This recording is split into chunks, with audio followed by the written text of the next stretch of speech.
எதிர்வருகின்ற 30ஆம் திகதி சர்வதேச காணாமலாக்கப்பட்டோர் தினத்தை முன்னிட்டு யாழ்ப்பாணத்திலே வலிந்து காணாமலாக்கப்பட்டோருடைய உறவுகள் ஒரு மாநாடு ஒன்றை நடத்த இருப்பதாக அறிவித்திருக்கிறார்கள். இந்த இடத்திலே நாங்கள் சில விடயங்களை மக்களுக்கும் காணாமலாக்கப்பட்டோருடைய உறவுகளுக்கும் அரசியல் கைதிகளினுடைய உறவுகளுக்கும் நீதிக்காக போராடி கொண்டிருக்கின்ற எமது ஈழ தேசத்துக்கும் சில விடயங்களை சொல்ல வேண்டிய தேவைப்பாடு இருக்கிறது. முதலாவது ஒரு விடயத்தை நாங்கள் சொல்ல விரும்புகின்றோம். இந்த காணாமலாக்கப்பட்ட உறவுகளால் நடாத்தப்பட இருக்கின்ற மாநாடு காலத்தினுடைய கட்டாயம். அந்த மாநாட்டிற்கு திரண்டு ஆதரவு வழங்க வேண்டியது தமிழ் சமூகத்தினுடைய கட்டாயமான கடமை. ஏனென்றால் இந்த காணாமலாக்கப்பட்டவர்கள் தங்களுக்காகவோ தங்களுடைய வீடுகளுக்காகவோ தங்களுடைய உறவுகளுக்காகவோ காணாமலாக்கப்படவில்லை. ஒரு இனத்துக்காகத்தான் அவர்கள் காணாமலாக்கப்பட்டிருக்கிறார்கள். இங்கே நடைபெற்றது தனிப்பட்ட முறையில் ஒருவரை இருவரை காணாமலாக்க வேண்டும் என்று காணாமலாக்கவில்லை. ஒரு இனத்தை கட்டமைக்கப்பட்ட ரீதியிலே இனப்படுகொலை செய்ய வேண்டும் என்ற நோக்கத்தில் தான் காணாமலாக்கி இருக்கிறார்கள்.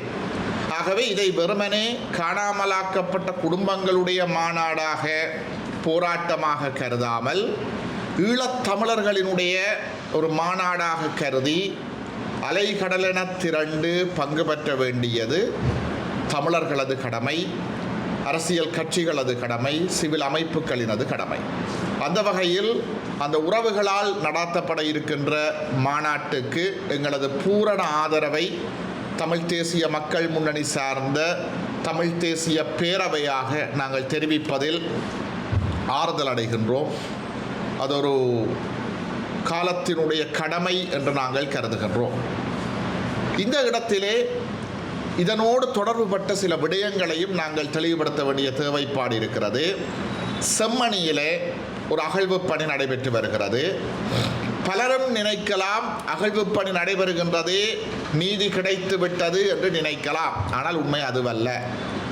எங்களை பொறுத்தவரையில் ஒரு சர்வதேச விசாரணை ஒன்று ஆரம்பிக்கப்படாது, நடாத்தப்படாது செம்மணி விவகாரத்திற்கு நீதி கிடைக்கும் என்று நாங்கள் ஒருபோதும் நம்பவில்லை. இந்த காணாமலாக்கப்பட்டோர் விவகாரத்திற்கும் செம்மணி விவகாரத்துக்கும் இடையில் ஒரு நெருக்கமான தொடர்பு இருக்கிறது. இந்த செம்மணியிலே புதைக்கப்பட்டிருக்கின்ற பல எலும்புக்கூடுகள் காணாமலாக்கப்பட்ட உறவுகளுடையதாக இருக்கலாம் என்று பலமான சந்தேகம் இருக்கிறது. ஆனால் இன்று செம்மணியிலே நடைபெறுகின்ற அகழ்வு பணி தெரிவு செய்யப்பட்ட சித்துப்பாத்தி மயானத்தினுடைய 4 மதில்களுக்குள் சுவர்களுக்குள் தான் நடைபெறுகிறது. ஆனால் அந்த சுவர்கள் மதில்கள் மிக அண்மை காலத்திலே கட்டப்பட்டவை. செம்மணியிலே இராணுவ முகாம் இருந்த பொழுதோ தடுப்பு முகாம் இருந்த பொழுதோ அங்கே அந்த சுவர்கள் இருக்கவில்லை. ஆகவே சுவர்களை தாண்டி அந்த புதைகுழிகள் காணப்படுகின்றது என்பது எங்களுடைய உறுதியான நம்பிக்கை.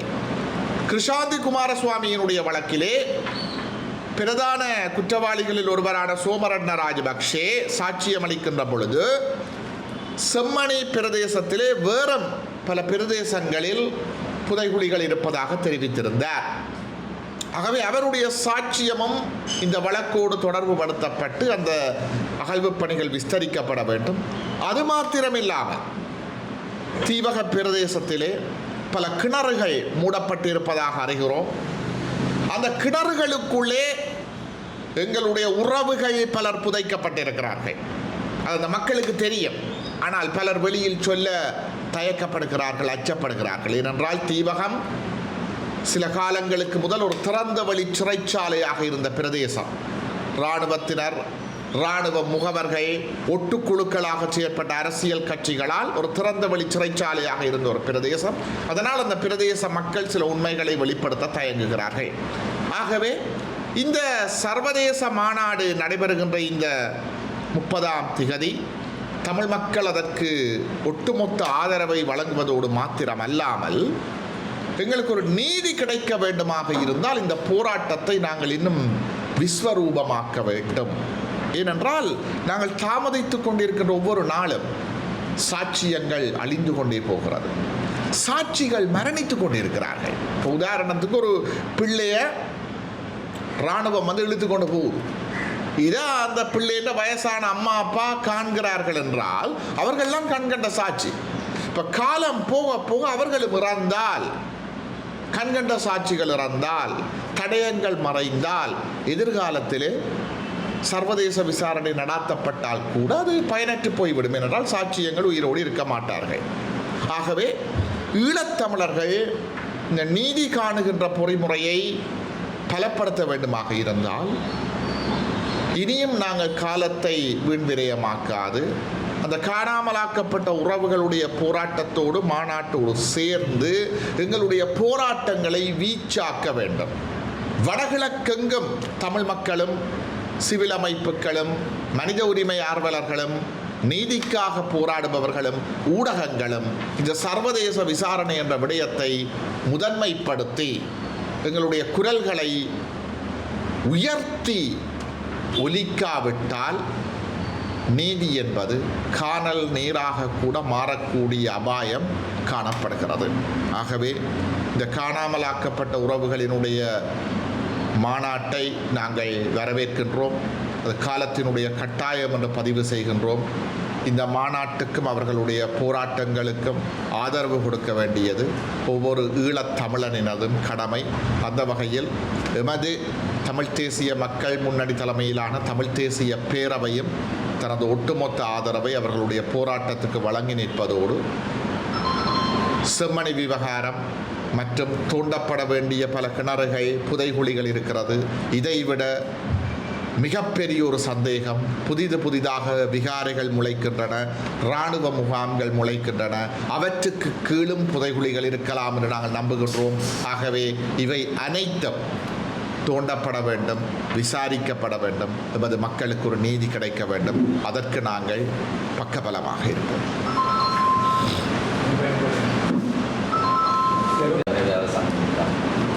அண்மையில் நடந்த ஊடகவியல் சந்திப்பு சர்வஜனாதிகாரம் கட்சியின் யாழ்ப்பாண மாவட்ட அமைப்பாளர் சித்ரா சிலையில் அந்த செம்மணி புதவியில் 95 ஆண்டு காலப்போதில் இயக்கத்தின் கட்டுப்பாட்டில் யாழ்ப்பாண பிரதேசத்திலிருந்து அதை அவர்களும் காணாமல் ஆக்கப்பட்டது புதைக்கப்பட்டு கிராம கருத்தொன்று கூடியிருக்கார்.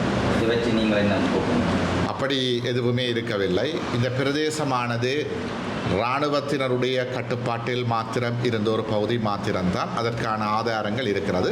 மற்றது நீங்கள் சொன்ன நபர் யார், அவருடைய பின்னணி என்ன என்று எல்லோருக்குமே தெரியும்.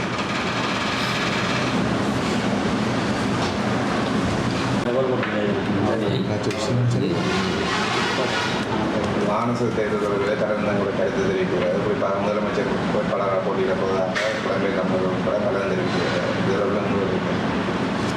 எங்களை பொறுத்தவரையில் நாங்கள் இந்த மாகாண சபை தேர்தல் தொடர்பாக இப்போதைக்கு பெரிய அளவில் அலட்டிக்கொள்ளவில்லை. ஏனென்றால் இந்த மாகாண சபை முறைமை என்பது தமிழர்களினுடைய இனப்பிரச்சினைக்கு தீர்வு என்று சொல்லி வலிந்து திணிக்கப்பட்ட ஒரு பொறிமுறை. அதை ஈழத்தமிழர்களோ ஈழத்தமிழர்களினுடைய உண்மையான அரசியல் தலைமைத்துவங்களோ அதை ஒரு தீர்வாகவோ அல்லது தீர்வினுடைய ஒரு ஆரம்ப புள்ளியாக கூடவோ ஏற்றுக்கொள்ளவில்லை. ஆனால் விரும்பியோ விரும்பாமலோ அந்த மாகாண சபைக்கான தேர்தல் நடைபெற்றால் தவறான சக்திகள் சபைக்குள் சென்று ஆட்சி அமைத்து அதை தீர்வாக ஏற்றுவிடக்கூடாது, அதை தடுக்க வேண்டும் என்பதற்காக நாங்களும் போட்டியிட வேண்டிய ஒரு தேவைப்பாடு இருக்கிறது. ஆனால் இத்தருணத்திலே மாகாண சபை தேர்தல் அறிவிக்கப்படாமல் இருக்கின்ற ஒரு நேரத்தில் அது பற்றி நாங்கள் அதற்கு ஒரு பெரிய ஒரு பிம்பம் கொடுத்து கதைப்பது என்பது அந்த முறைமையை அங்கீகரிப்பது போலாகிவிடும். ஆகவே அதற்கான தேர்தல்கள் உரிய முறையில் அறிவிக்கப்படுகின்ற பொழுது நாங்கள் நிச்சயமாக எங்களுடைய கருத்துக்கள், எங்களுடைய முதலமைச்சர் வேட்பாளர்கள் பற்றிய விவரங்களை நாங்கள் வெளிப்படுத்துவோம். ஆனால் நாங்கள் மீண்டும் மீண்டும் ஒரு விடயத்தை சொல்லுகின்றோம். மாகாண சபை முறைமை என்பது இனப்பிரச்சினையினுடைய தீர்வோ அல்லது தீர்வினுடைய ஆரம்ப புள்ளியாகவோ கூட ஏற்றுக்கொள்ளப்பட முடியாத ஒரு விடயம். இப்பொழுது இந்த முதலமைச்சர் கனவிலே இருப்பவர்கள் யார் என்று சொன்னால் கதிரைகளுக்காக அடிபடுகின்ற நபர்கள். அந்த கதிரைகளுக்கான சண்டையில் நாங்களும் ஒரு பங்காளியாக வருவதற்கு விரும்பவில்லை. உரிய நேரத்திலே உரிய அறிவிப்புகளை விடுவோம். தற்போது உருவாகி இருக்கிற இந்த 6 தமிழ் பேசும் கட்சிகளின் கூட்டத்தை பற்றி நினைக்கிறேன். உண்மையில் அந்த கூட்டு என்ன அடிப்படையில் உருவாக்கப்பட்டது என்பது அந்த பங்காளிகளுக்குத்தான் வெளிச்சம். அவர்களினுடைய கொள்கை திட்டம் என்ன, எதற்காக சேர்ந்திருக்கிறார்கள் என்பதை அவர்கள்லாம் தெளிவுபடுத்த வேண்டும். எங்களை பொறுத்தவரையில் அதற்கான உத்தியோகபூர்வமான அழைப்பு எதுவும் எழுத்து வடிவத்திலே எங்களுக்கு வந்திருக்கவில்லை. அவர்கள் தமது கொள்கை திட்டம் என்ன என்பதையும் என்ன அடிப்படையில் அவர்கள் எதிர்காலத்தில் செயற்பட போகின்றார்கள் என்பதையும் தெரிவிப்பார்களாக இருந்தால் நாங்கள் அவற்றை பரிசீலிக்கலாம். எங்களை பொறுத்தவரையிலே நாங்கள் ஒரு விடயத்தில் தெளிவாக இருக்கின்றோம். ஈழத்தமிழர்களினுடைய நலன் சார்ந்த எந்த ஒரு முயற்சிக்கும் நாங்கள் ஒரு பொழுதும் ஆதரவளிக்க பின்னிற்பதில்லை. இவர்களினுடைய கொள்கை திட்டம் என்ன, இவர்கள் எதிர்காலத்தில் என்ன வேலை திட்டங்களுக்காக சேர்ந்திருக்கின்றார்கள் என்று எங்களுக்கு எதுவுமே தெரியாது. எங்களை பொறுத்தவரையில் ஈழத்தமிழர்களுக்கு ஒரு தீர்வு தேவை. அந்த தீர்வு ஆனது தமிழ் தேசம் அங்கீகரிக்கப்பட்ட தமிழர்களினுடைய சுயநிர்ணய உரிமை உறுதிப்படுத்தப்பட்ட ஒரு தீர்வாகத்தான் அமையப்பெற முடியும். மற்றது ஈழத்திலே நடந்தது இனப்படுகொலை என்ற விடயத்திலே நாங்கள் மிக தெளிவாக இருக்கின்றோம். அந்த இனப்படுகொலைக்கு ஒரு சர்வதேச விசாரணை மாத்திரம்தான் தீர்வை தரும். முக்கியமான விடயம் ஒற்றையாட்சிக்குட்பட்ட 13ஆம் திருத்தத்தையோ ஏக்கிய ராஜ்ய யாப்பையோ ஒற்றையாட்சியோ நாங்கள் தீர்வாக ஏற்க முடியாது. ஆகவே இந்த விடயங்களிலே இந்த 6 கட்சிகளினுடைய கூட்டு எத்தகைய நிலைப்பாட்டை கொண்டிருக்கின்றது என்பது இதுவரை உத்தியோகபூர்வமாக வெளிப்படுத்தப்படவில்லை. ஆனால் இந்த 6 கட்சி கூட்டிலே இருக்கின்ற தமிழரசு கட்சி சார்ந்த நபர்கள்லாம் ஏற்கனவே அந்த ஒற்றையாட்சிக்குட்பட்ட ஐக்கிய ராஜ்ய யாப்பு வரைந்திருக்கிறார்கள். ஆகவே இவர்களினுடைய எதிர்கால திட்டங்கள் என்ன என்பது தெரிந்ததன் பிற்பாடு நாங்கள் அது பற்றி விளக்கமான கருத்துக்களை முன்வைப்போம். நேற்று முன்னாள் பாராளுமன்ற உறுப்பினரும் சாணக்கியன் பாராளுமன்ற உறுப்பினரும் கலந்து கொண்டிருந்தவர். அதில் சொல்லியிருக்கிறோம்னு சொன்னால் வடகிழக்கு மக்களோட காணி உரிமைகளை மீட்டெடுப்பதற்காக கொழும்பில் ஒரு மாபெரும் அறங்களை ஒன்று செய்யப்படுவதாக சொல்லியிருக்கிறாங்க. அதுக்கு உங்களோட ஒத்துழைப்பு கிடைக்குமா? நீங்கள் அந்த மக்களோட போராட்டங்களை நீங்கள் அதிக அளவு பங்கு பெற்றினபடியால் இதுக்கு ஆதரவு கொடுப்பீங்களா? எங்களை பொறுத்தவரையில் அதற்கான அறிவிப்புகள் உரிய முறையிலே விடுக்கப்படுகின்ற பட்சத்தில் அவர்களுடைய உண்மையான நோக்கத்தை பார்த்து நாங்களும் தலைமையும் மத்திய குழுவும் சேர்ந்து முடிவெடுப்போம். நாங்கள் இந்த இடத்துல ஒரு கேள்வியை கேட்க விரும்புகிறோம்.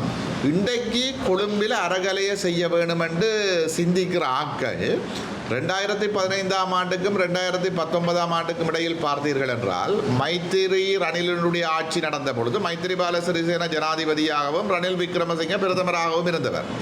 அப்பொழுது அந்த அரசாங்கத்தையே இந்த சுமந்திரன் தான் இயக்குவதாக தென்னிலங்கையிலே கூட பரவலான கருத்துக்கள் இருந்தது. இவர்தான் அந்த அரசாங்கத்தை இயக்கி ஒரு ஆலோசகர் போல செயற்பட்டது. மறைந்த சம்பந்தரையா அவர்கள் எதிர்க்கட்சி தலைவராக இருந்தார். அப்பொழுது இந்த விடயங்கள் எல்லாமே அவர்களுக்கு ஞாபகத்துக்கு வரவில்லை. அவர்கள் அப்பொழுது தீர்மானிக்கின்ற இடத்திலே இருந்தார்கள், தட்டி கேட்கின்ற இடத்திலே இருந்தார்கள். ஆளுங்கட்சியோடு நெருங்கிய உறவுகளை முன்பக்கமாகவும் பின்பக்கமாகவும் வைத்திருந்தார்கள்.